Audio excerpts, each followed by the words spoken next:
तो आज हम लोग डिस्कस करने जा रहे हैं डाइंग डिक्लेरेशन के बारे में।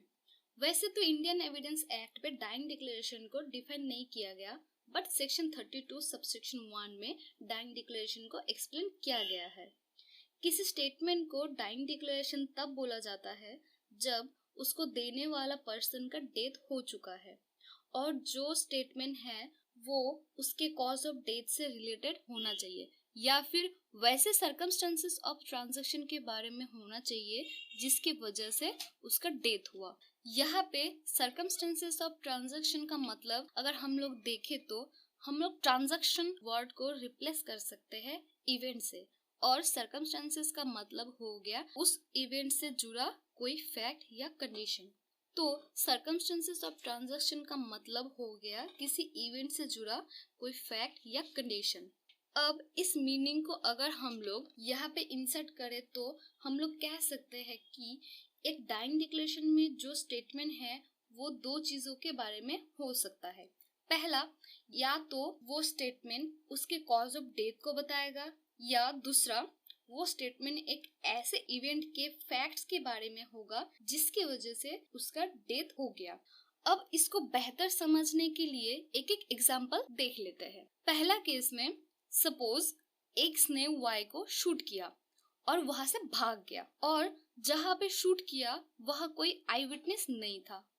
थोड़ी देर बाद वहां से एक स्ट्रेंजर पास हुआ और जब वो वाई के पास गया तो वाई ने उसे मरते हुए बताया कि उसे एक्स ने शूट किया है। अब इस स्टेटमेंट को हम लोग डाइंग डिक्लेरेशन बोल सकते हैं, और बिना किसी कॉर्रोबोरेट एविडेंस के भी ये स्टेटमेंट रिलेवेंट होगा।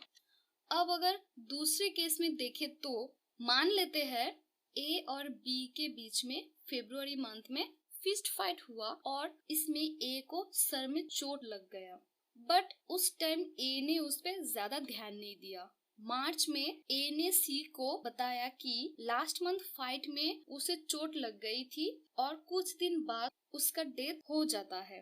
पोस्टमार्टम रिपोर्ट में पता चलता है कि उसका डेथ ब्रेन स्ट्रोक से होता है।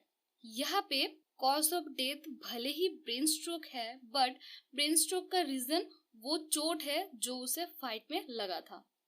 यहाँ पे ए ने सी को जो स्टेटमेंट दिया था वो डाइंग डिक्लेरेशन माना जाएगा, क्योंकि ये उस इवेंट के फैक्ट के बारे में बताता है जिसके वजह से उसको ब्रेन स्ट्रोक हुआ और वो मर गया।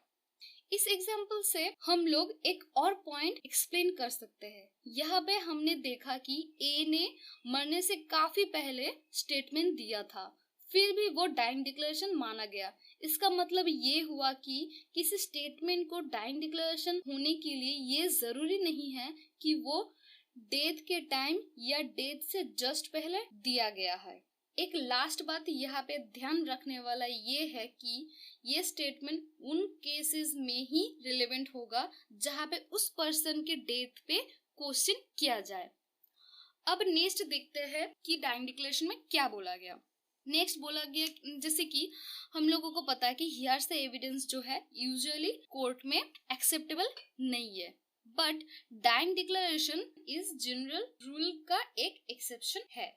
और इसमें और एक पॉइंट हम लोग डिस्कस कर सकते हैं, अगर जो डाइंग डिक्लेरेशन दिया वो अगर सरवाइव कर गया तो वो डाइंग डिक्लेरेशन नहीं होता है, बट वो जो उसने डिक्लेरेशन दिया वो स्टेटमेंट रिलेवेंट हो सकता है। अब कुछ फीचर्स देख लेते हैं डाइंग डिक्लेरेशन का, जैसे कि the person must have died, the death must be in question, the declaration must be made by the deceased person himself, the declaration must be complete, the declarant must be in a sound state of mind. ऐसे कुछ कुछ features है जो dying declaration का है। अब इसमें एक केस देख लेते हैं, जैसे कि क्वीन इम्प्रेस वर्सेस दुल्ला। यहाँ पे बोला जाता है कि जो डिसीज्ड गर्ल है उसके गले पे कट हो गया था, जो एक्यूज है उसके गले को कट कर दिया था, तो जिसके वजह से वो बोल नहीं पा रही थी, तो उसने साइन लैंग्वेज में दिखाया कि किसने उसके साथ ऐसा किया। तो यहाँ पे जो साइन लैंग्वेज है ये भी डाइंग डिक्लेरेशन के तौर पे रेलेवेंट होगा। तो आज यही तक है, नेक्स्ट डे बात करेंगे कोई दूसरे नए टॉपिक पे। Thank you.